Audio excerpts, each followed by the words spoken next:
The Galactic Council chamber was the largest room Park had ever seen. It stretched for almost a kilometer in every direction, with seats rising up like mountains on all sides. Each seat held a delegate from a different species, and there were thousands of them. Some had scales, some had fur, some floated in tanks of strange liquid, some were made of light itself. Stood alone on the human platform. It was a small circle of metal floating in the center of the chamber. Behind her, a single hologram showed Earth spinning slowly in the darkness of space. Blue oceans, green lands, white clouds, home. She was 42 years old, trained in diplomacy at Seoul National University. She had spent 20 years learning how to smile at creatures that wanted to eat her, shake hands with beings that had no hands, and find common ground with minds that thought in ways humans could barely understand. But nothing had prepared her for today. High Arbiter floated to the central speaking platform. Which meant he looked something like a jellyfish crossed with a spider. His body was transparent, filled with glowing blue liquid that pulsed when he spoke. Long tendrils hung from his form, each one tipped with a different sensory organ. They had ruled the Galactic Council for 6,000 years. They did not like change. They especially did not like humans. "The vote is complete," announced. His voice came through the universal translator as cold and formal. 37 species have agreed, 0 have opposed. The resolution passes unanimously. Kept her face still. She had expected this. Humanity's intelligence service had warned her 3 days ago, but expecting a punch did not make it hurt less. Tendrils spread wide as he read the decree. The species known as humans have violated the standardization accords by developing technologies without hegemony approval. They have established research facilities outside council oversight. They have created weapons, medical treatments, and transportation systems that have not been registered with the Technology Control Bureau. The chamber hummed with approval. They who looked like giant insects clicked their mandibles together. They who resembled floating balls of light pulsed in agreement. Species that had been traveling between stars when humans were still learning to make fire nodded their various heads. Therefore, continued, humanity is given 60 standard cycles to comply with the following demands. First, all independent research facilities must be closed. Second, all unregistered technologies must be surrendered for hegemony review. Third, human scientists must submit to council oversight for all future projects. Fourth, humanity must pay reparations for violations already committed. He paused, and his blue glow brightened with satisfaction. If humanity fails to comply, they will face complete economic isolation. All trade will stop. All shipping lanes will be closed to human vessels. All banking connections will be severed. All fuel depots will refuse service to human ships. Did the math in her head. Humanity had spread to 47 worlds. Most of those worlds depended on galactic trade for food, medicine, and fuel. Without trade, millions would suffer. Without fuel, colonies would go dark. Without medicine, diseases that were easily cured would become death sentences. Everyone knew this, that was the point. You have 60 cycles, said, looking directly at. Submit to the Council's authority, or watch your species die alone in the dark between stars. The chamber waited. Every eye, sensor, and perception organ focused on the small human woman standing on her tiny platform. They expected begging. They expected tears. They expected the desperate promises of a weak species that had risen too fast and reached too far. Touched her earpiece. Soul, did you receive all of that? A voice came back, calm and clear. It belonged to Director, Head of Earth Strategic Response Division. We received it, Ambassador. Our response is ready. Understood. Lowered her hand. She looked at the thousands of delegates watching her. She thought about her grandmother, who had survived the Korean War. She thought about her mother, who had built a business from nothing during the economic crisis. She thought about all the humans who had faced impossible odds and refused to break. Then she smiled. It was not a happy smile. It was not a scared smile.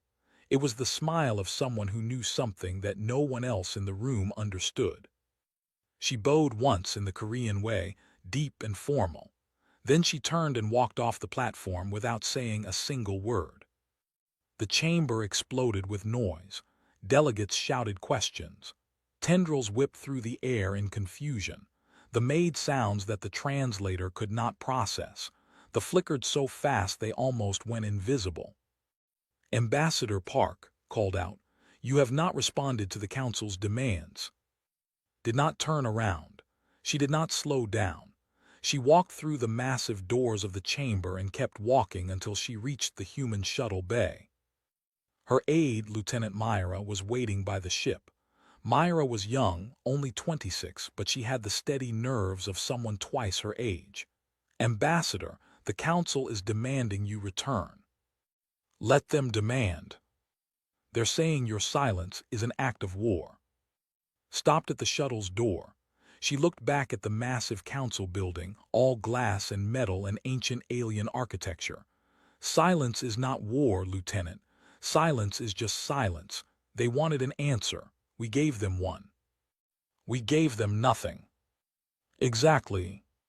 They boarded the shuttle. As it lifted off from the station, could see the council's communication lights blinking urgently. Hundreds of messages were coming in. Threats, demands, questions, offers of last-minute negotiation. She turned off the display. "Set course for Earth," she said. "Maximum speed." Myra hesitated. "Ambassador, are you sure about this? The sanctions will begin immediately. Our colonies will suffer. People will die." Closed her eyes. She could see her grandmother's face, weathered and strong. She could hear her voice speaking in Korean, the language of her childhood. "When the strong try to crush you, you have two choices. You can bend until you break, or you can stand still and let them discover that you are not as weak as they believed." "We are not weak," said softly. "We have never been weak. We were just polite. We shared our inventions because we believed in cooperation. We followed their rules because we wanted peace, but they mistook kindness for submission." She opened her eyes. "Now we will show them the difference." Back on the council station, High Arbiter called an emergency meeting with his advisors. They had expected many responses from the humans: anger, fear, negotiation, perhaps even violence. They had prepared for all of these. They had not prepared for nothing. "What does it mean?" asked Trade Minister, a young barely 200 years old. "It means they are foolish," said. "They think silence will change our minds. It will not. The sanctions begin tomorrow." "But what if they actually stay silent? What if they don't come back to negotiate?"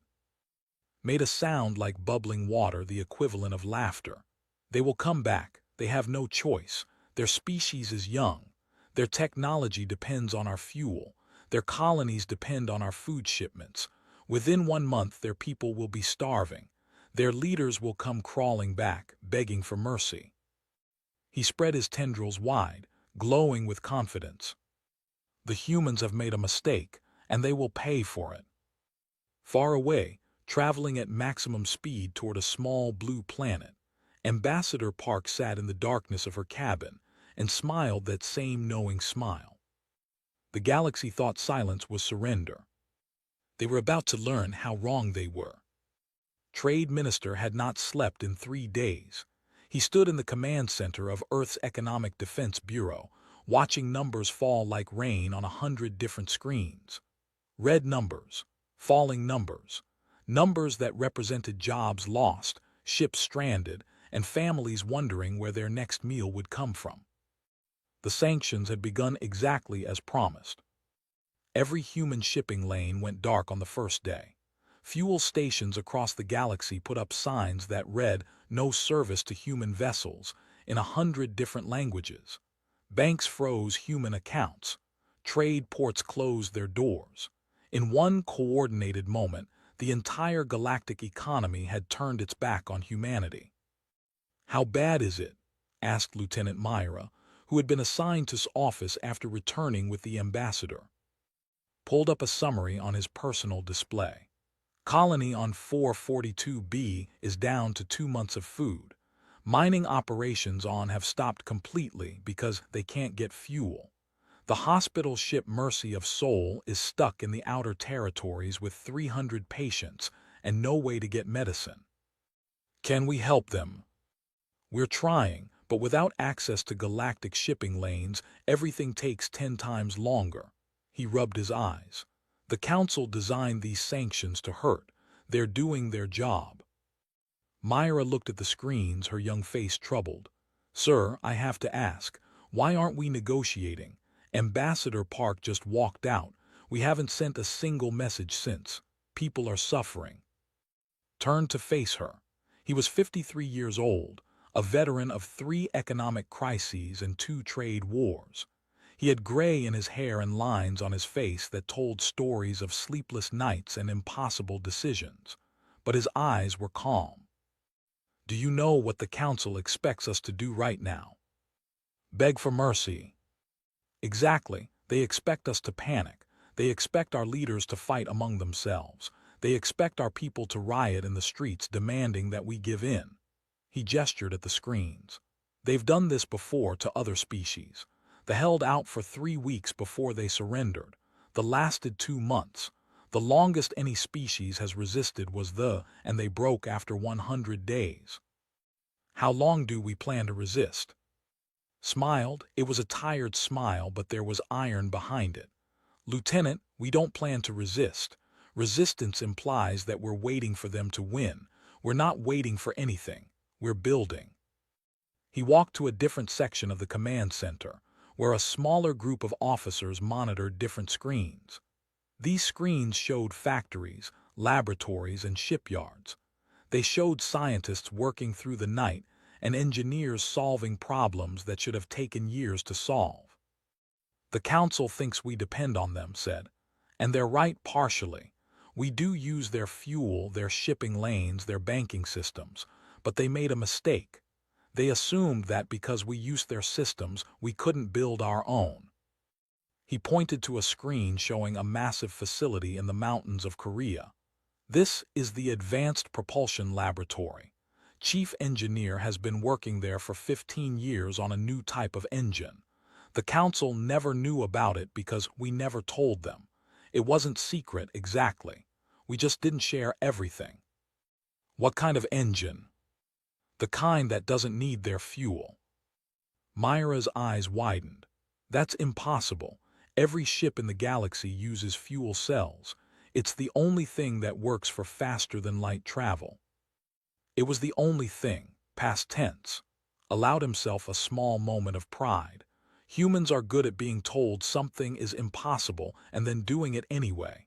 Chief Engineer has been saying for years that there must be another way. Now she's proving it. The door to the command center opened and Director walked in. He was the head of Earth Strategic Response Division, the man who had told Ambassador Park to stay silent. He was 60 years old, tall and thin, with the posture of a soldier and the mind of a chess master. Status report, he said, not bothering with greetings. Straightened. Economic damage is severe but manageable. We've activated emergency food reserves for all colonies. Fuel rationing begins tomorrow. The hospital ship Mercy of Soul is being through back channels. Back channels. Not everyone in the galaxy agrees with the sanctions, Director. Some species are quietly helping us. They're afraid of the Council, so they won't do it openly. But a fuel cell here, a food shipment there. It adds up. Nodded. Good. What about the other project? Chief Engineer reports the prototype will be ready in 4 months. Maybe 3 if she pushes her team. Push them? We need that engine. Myra spoke up, unable to contain her curiosity. Sir, I understand the plan is to become independent from the galactic economy, but even if we succeed, won't the Council just attack us? They have thousands of warships. We have maybe 200. Looked at her with something that might have been approval. Good question, Lieutenant. The answer is no. The Council will not attack us because the Council has never attacked anyone. They don't need to. Economic pressure has always worked. Every species in the galaxy depends on the Council's trade networks. When the Council says submit or starve, species submit. But if we don't starve, then they have no leverage. Their entire power structure is built on economic control. Take that away, and they're just a collection of species who happen to have big buildings and fancy titles. He walked to the main display and looked at the map of human space. 47 worlds, scattered across a small corner of the galaxy. The Council has ruled for 6,000 years because no one has ever called their bluff. We're calling it. And if we're wrong, if our people can't hold out long enough. Was silent for a moment. When he spoke, his voice was soft. Then we will have failed, and our children will grow up in a galaxy where humans are servants, not partners, where our scientists need permission to think, where our artists need approval to create, where everything that makes us human is controlled by species who fear what we might become. He turned to face her. I would rather watch our civilization fall than see that happen, and I believe most humans feel the same way. The room was quiet. On the screens, the red numbers continued to fall. Somewhere in the galaxy, human families were going hungry. Human ships were floating dead in space. Human dreams were being crushed under the weight of an entire civilization's disapproval. But in laboratories across Earth, scientists worked through the night. In factories on colony worlds, engineers built new machines. In schools, children learned about the history of their species, about all the times humans had faced impossible odds and won. Myra thought about her own grandmother, who had grown up during a time when Korea was divided and poor. She had told stories of eating rice mixed with barley because there wasn't enough food, of walking miles to school in worn-out shoes, of building a nation from the ashes of war through nothing but hard work and stubborn hope. My grandmother used to say something, Myra said slowly. She said that the worst thing you can do to a Korean is tell them they can't do something. It makes them want to do it more. Laughed, a real laugh that cut through the tension in the room. Your grandmother was a wise woman, Lieutenant. She also said that patience is a weapon. The enemy who waits often wins against the enemy who rushes. Nodded, then we wait, we build, and we stay silent. For how long? For as long as it takes. Outside the command center, the sun was setting over Seoul. The city lights were coming on, millions of windows glowing in the darkness. Somewhere up there, past the atmosphere and the satellites and the distant stars, the Galactic Council was waiting for humanity to break. They would wait a very long time. Across human space, a quiet message spread through unofficial channels. It wasn't a speech or a broadcast. It was just a simple phrase passed from person to person, colony to colony, ship to ship. Hold the line. And humanity held. The first crack appeared on the 3 months after the sanctions began. Chief Technician stood in the central atmospheric control station, watching the air recyclers fail one by one. The machines were old, built centuries ago, but they had been upgraded with human technology during the Great Cooperation period. Human engineers had made them efficient, reliable, and clean. They had also made them complicated. The tertiary filter is failing, reported Technician, clicking his mandibles nervously. Same problem as the others. The calibration is off by 3%. Then recalibrate it, ordered. I don't know how. The manual says to use creative problem-solving to adjust for local atmospheric variations. Held up the human-written maintenance guide. What does that mean? What is creative problem-solving? Stared at the manual. He had read it 100 times in the past week. The words made no sense. Human engineers seemed to expect that anyone reading their manuals would simply figure things out. They left gaps in their instructions, assuming that the reader would fill them with their own ideas. They did not have their own ideas. They had optimized away original thinking 10,000 years ago. Their society ran on perfect efficiency, on doing things exactly the way they had always been done. It was why they had survived so long. It was also why they were now watching their atmospheric processors fail. "Contact the Council," said finally. "Request human technical assistance. The humans are under sanctions. They won't respond." Then request that the Council force them to respond. Clicked doubtfully but sent the message. The response came back within an hour from the office of High Arbiter himself. "Human assistance is not available. They are advised to solve their own problems." Read the message 3 times. Solve their own problems. As if it were that simple. As if 10,000 years of cultural evolution could be undone in an afternoon. He looked at the failing machines and felt something he had never felt before: fear. Far across the galaxy, the medical collective faced a different kind of crisis.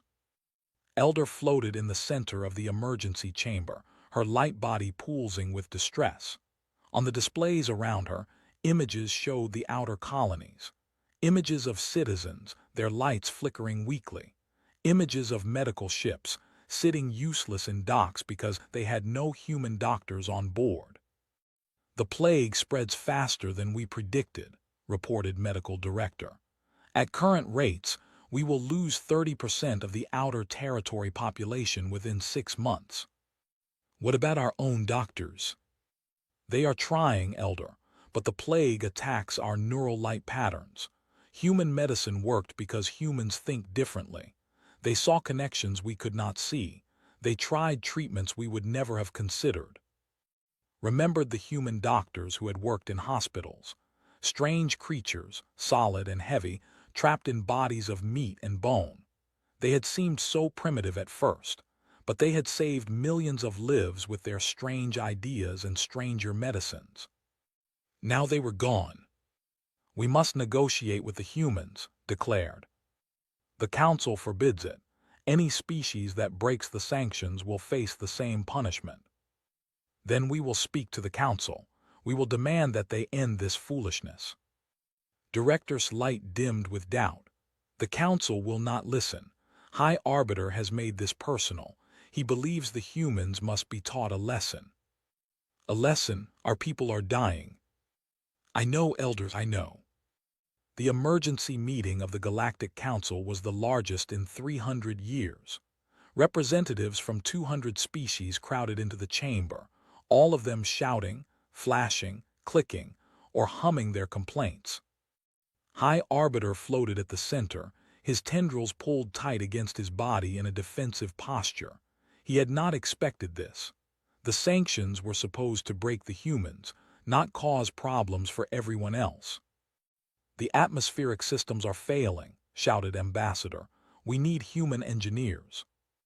"The plague is spreading," cried Elder. "We need human doctors." "Our banking software has crashed," announced the Trade Minister. "Human programmers built it and we cannot fix it." "Our translation systems are breaking down," added the representative. 60% of galactic communication runs on human-designed language algorithms." Raised his tendrils for silence. It took several minutes for the chamber to quiet. "These are temporary difficulties," he said, trying to project confidence. "The humans will surrender soon. When they do, everything will return to normal." "When?" demanded. "It has been 3 months. They have not sent a single message. They have not made a single request. It is as if they have forgotten we exist."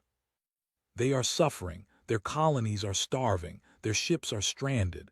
They cannot hold out much longer." "Can they not?" A new voice cut through the chamber, cold and analytical. It belonged to Observer, the Council's chief intelligence analyst. He was a small creature, barely visible, with eyes that saw everything and a mind that forgot nothing. "What do you mean?" asked, his glow flickering with unease. Floated forward. "I have been monitoring human space. The situation is unexpected." "Unexpected how?" "They are not collapsing. They are adapting." Projected images into the center of the chamber. Human colonies have begun growing their own food using techniques we have never seen before. Human ships are being refitted with new engines that do not require our fuel. Human factories are producing goods that match or exceed galactic standards.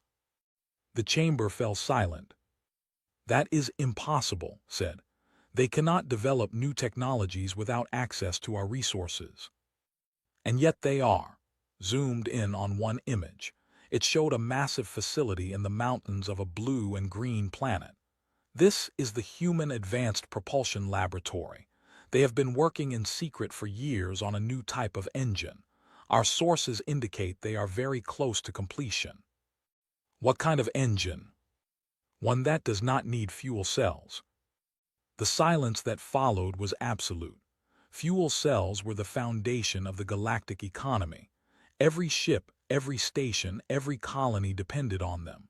They controlled the fuel supply, and through that control, they controlled everything. If the humans had found another way.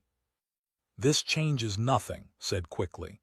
Even if they develop new technology, they are still isolated. They cannot trade. They cannot expand. They will eventually have to negotiate. Will they? Asked. High Arbiter, the humans have done something no species has ever done before. They have accepted our sanctions without protest. They have not begged. They have not threatened. They have simply worked. Worked. In silence, for 3 months they have been building, creating, inventing. While we waited for them to break, they were becoming stronger. Turned to face the assembled delegates. I believe we have made a serious mistake. We assumed the humans needed us. We may have been wrong. Elder spoke into the silence. What do we do now? No one had an answer. In the mountains of Korea, Chief Engineer stood before the completed prototype. The drive, named after her mentor who had died believing it was possible, hummed with power. It was beautiful in its simplicity. A cylinder of crystalline material wrapped in magnetic coils, connected to a reactor that burned hydrogen instead of alien fuel. Director stood beside her. Does it work? We'll know in an hour. Commodore Shin is ready to make the first test flight. And if it succeeds? Smiled. It was a tired smile, earned through months of sleepless nights and impossible deadlines. Then we don't need them anymore. Any of them. She looked up at the stars through the laboratory's glass ceiling. Somewhere out there, the galaxy was waiting for humanity to fail. They were about to be very disappointed. The drive worked. Commodore Shin felt the ship shudder around her as the new engine activated. The stars outside the viewport stretched into long lines of light, then snapped back into focus.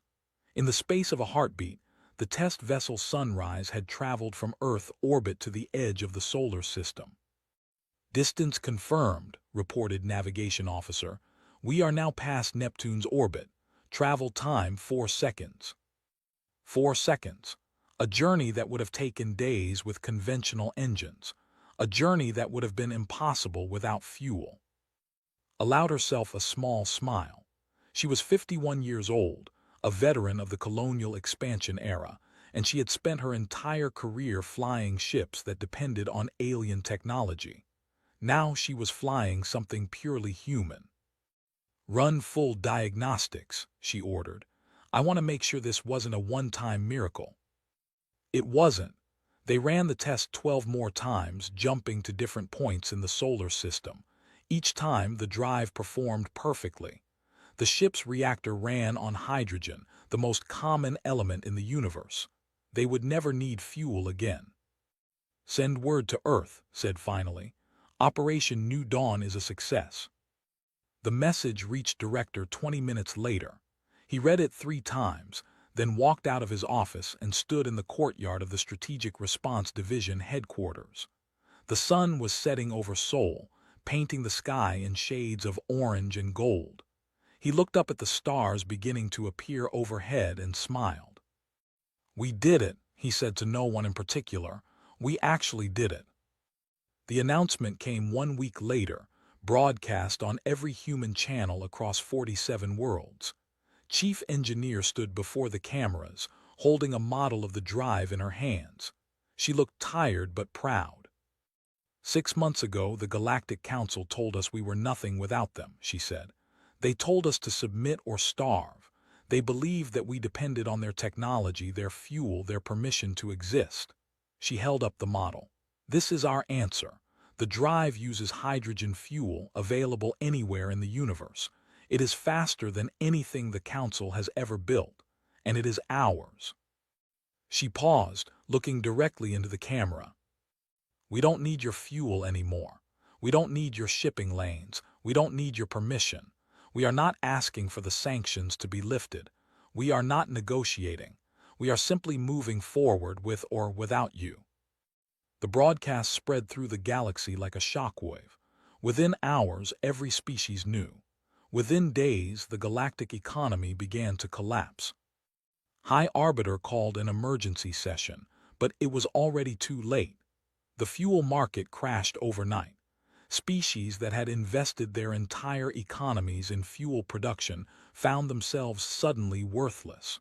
Trade networks that had existed began to fall apart. This is economic warfare, screamed at the emergency council meeting. His tendrils whipped through the air, glowing red with fury. The humans have attacked us without firing a single shot. Diplomatic hand appeared on the council's holographic display. It was the first official human communication since Ambassador Park had walked out 9 months ago. Was younger than Park, only 35, but she had the same calm expression and the same iron in her voice. Economic warfare, she said. High Arbiter, we did nothing to you. You sanctioned us. You told us to submit or starve. We chose a third option. We chose to survive without you. You knew this would destroy our economy. We knew nothing of the sort. We simply built technology that met our own needs. If that technology happens to make your fuel worthless, that is not our fault. You built an economy that depended on controlling others. We built an economy that depends only on ourselves. His glow flickered between red and blue, a sign of extreme emotional distress. What do you want? Reparations, territory, an apology. Shook her head. We want nothing from you, that is the point. For years we shared everything with the galaxy, our inventions, our medicines, our ideas. We did this freely because we believed in cooperation. You responded by demanding control over our thoughts. You wanted to own our creativity. We wanted to ensure safety. Your technology was advancing too fast. Our technology was advancing because that is what humans do. We solve problems. We create new things. We do not ask permission to think. Leaned forward. You tried to put chains on our minds, so we stopped sharing. We stopped participating. We stopped caring what you thought of us. And now we are leaving. Not physically, but economically. We have found new trade partners among species who were too afraid to oppose you openly. We have established new shipping lanes using our new drives. We have built a new network that does not include the Council. The chamber erupted in chaos. Delegates shouted, demanded answers, accused each other of secret deals with the humans. Through it all, floated in stunned silence, watching his 6,000 years of dominance crumble. In the months that followed, the defections began. They came first, desperate for help with their failing atmospheric systems. They sent a secret message to Earth, begging for engineers. The response came from Captain Park, who had been promoted after her famous walkout. We will help you, she told the ambassador, but not as servants, as partners, equal partners. They agreed. Within weeks, human engineers were on there, teaching them something they had forgotten long ago, how to think for themselves.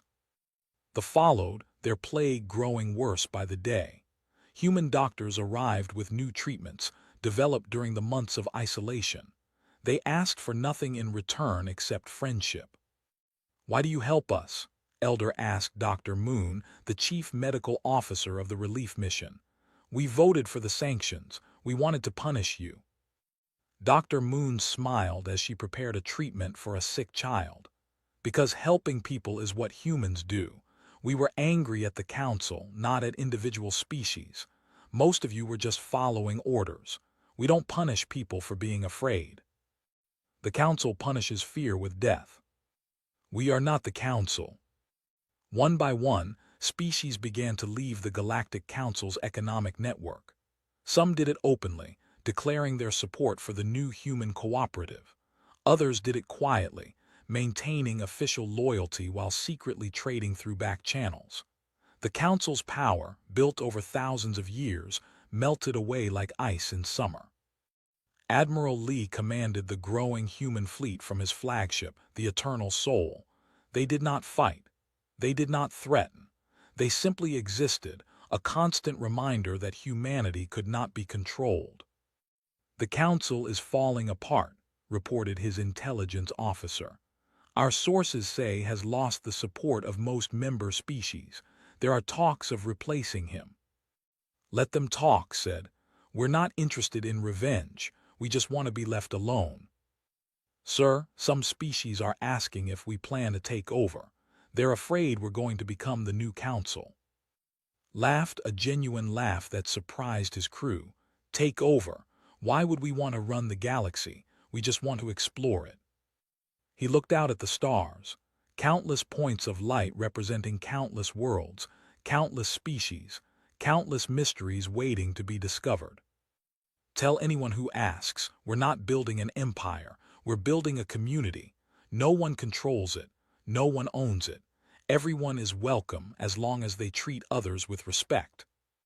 He turned back to his crew. "That's all we ever wanted, and now, finally, we're going to have it." On Earth, in a small apartment in Seoul, former Ambassador Park sat by her window and watched the ships rising into the sky. Each one carried humans to new worlds, new adventures, new possibilities. Each one was powered by human ingenuity and human stubbornness, and human refusal to be told what they could not do. Her grandmother's voice echoed in her memory. "When they try to crush you, stand still. Let them discover you are stronger than they believed." Raised her teacup to the stars. "We stood still, grandmother, and now we are free." 50 years had passed since the day Ambassador Park walked out of the Galactic Council chamber in silence. 50 years of change, of growth, of a galaxy slowly learning to see humanity with new eyes. The old council chamber still existed, but it felt like a museum now. Half the seats were empty, their delegations having left to join the human cooperative or simply faded into irrelevance. The walls that had once glowed with the symbols of 37 mighty species now seemed dull and tired. High Arbiter still floated at the center, but his light had dimmed with age and failure.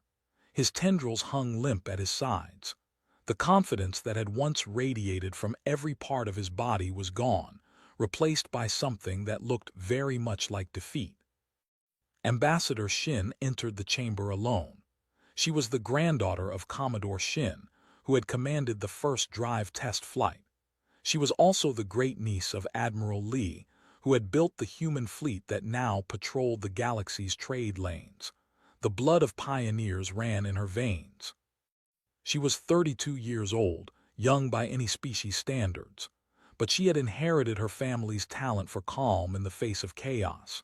She walked to the human platform, the same platform where Ambassador Park had stood half a century ago, and waited. Spoke first. His voice came through the translator as tired and hollow.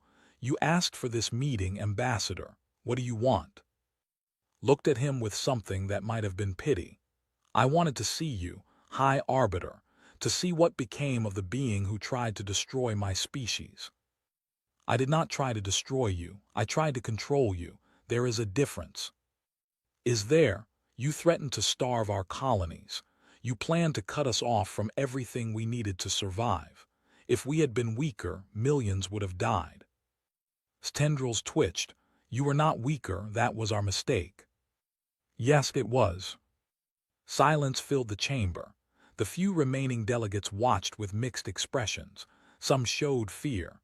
Some showed hope. Some showed nothing at all, their emotions impossible to read. "What happens now?" asked. You have one. The council is finished. The human cooperative controls more trade than we ever did. Your ships travel faster than light itself. Your doctors cure diseases we cannot even name. Your engineers build wonders we cannot understand. He spread his tendrils in a gesture of surrender. So tell me, Ambassador, what happens to those of us who remain? Will you punish us? Will you take revenge for what we did to you? Was quiet for a long moment. She thought about her grandmother's stories, about the months of hardship when human colonies went hungry. She thought about the families who lost loved ones during the sanctions, the ships that were stranded, the dreams that were crushed. Part of her wanted to say yes. Part of her wanted to make them suffer as humanity had suffered. But that was not the human way, not anymore. We do not want revenge, she said finally. We never wanted revenge. All we ever wanted was to be treated as equals, to share our ideas freely, to explore the universe without asking permission. You have that now. Yes, we do. She stepped forward closer to his platform. But we also have something else. We have the chance to build something better than what existed before, not a council that controls through fear, not an empire that demands submission, something new. What do you propose? Raised her hand, and a hologram appeared in the center of the chamber. It showed a map of the galaxy, but not the old map with its rigid boundaries and controlled zones. This map was alive with movement, with ships traveling in all directions, with trade routes connecting species that had never met before. The human cooperative is not an organization, explained. It is an idea. The idea that species can work together without one species controlling the others. The idea that sharing knowledge makes everyone stronger. The idea that diversity is not a weakness to be eliminated, but a strength to be celebrated. She looked at him. You tried to make us small because you were afraid of what we might become. But humans are not meant to be small. Neither is any other species. We all have something to offer. We all have something to teach. The only question is whether we have the courage to learn.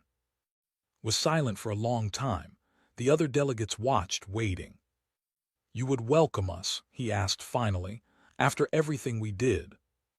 We would welcome anyone who is willing to change. Anyone who is willing to see other species as partners, not subjects. Anyone who is willing to let go of control and embrace cooperation. She smiled, and it was the same smile that Ambassador Park had shown 50 years ago. The smile that said she knew something no one else in the room understood. The choice is yours, High Arbiter. You can spend the rest of your days clinging to the ruins of what you built, or you can join us in building something new. Looked around the chamber at the empty seats, the fading lights, the symbols of power that no longer meant anything. He remembered the days when the council ruled the galaxy, when his word was law, when species bowed before the might of the hegemony. Those days were gone. They would never come back. Very well, he said, his voice barely above a whisper. Show us this new way. The news spread across the galaxy within hours. The Galactic Council had officially dissolved. High Arbiter had resigned his position and accepted an advisory role in the human cooperative. The species that remained in the council joined as equal partners in the new order. There was no war, no invasion, no conquest, just a quiet ending and a new beginning. 100 years after the sanctions began, the galaxy was almost unrecognizable. Human ships carried medicine to worlds that had once tried to destroy them.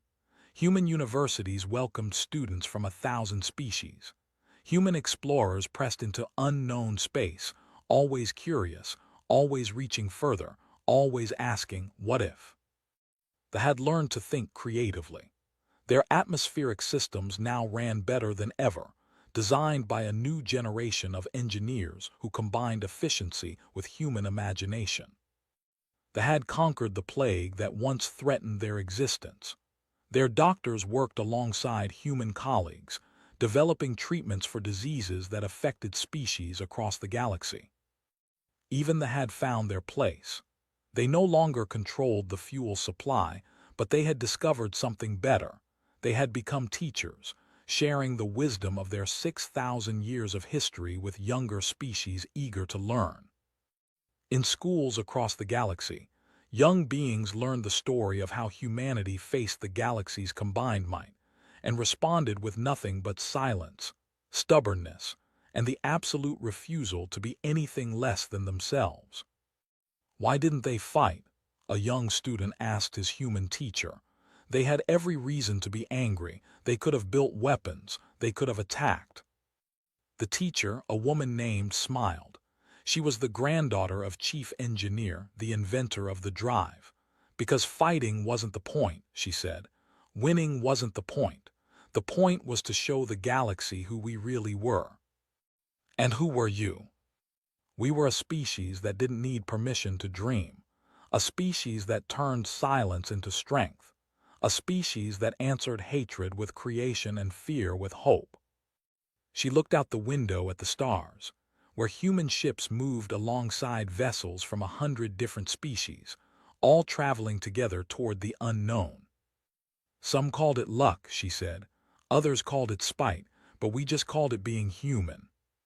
The student thought about this for a long moment. Then he clicked his mandibles in what passed for a smile. I think I understand. When they tried to crush you, you didn't break. You just grew. Yes, said, we grew, and now everyone can grow with us. In a small apartment in Seoul, a very old woman sat by her window and watched the ships rising into the sky. Park, the great-granddaughter of Ambassador Park, was 93 years old now. Her hands trembled and her eyes were dim, but her mind was still sharp. On her desk sat a small hologram of her great-grandmother, frozen in the moment she turned and walked out of the Galactic Council chamber. Silent, proud, unbroken. You would be happy with how things turned out, said to the hologram. You taught us that silence can be louder than any words, that patience can be stronger than any weapon, that being human means never giving up, even when the entire galaxy wants you to fail. She touched the hologram gently. Thank you, grandmother, for showing us the way. Outside, the sun was setting.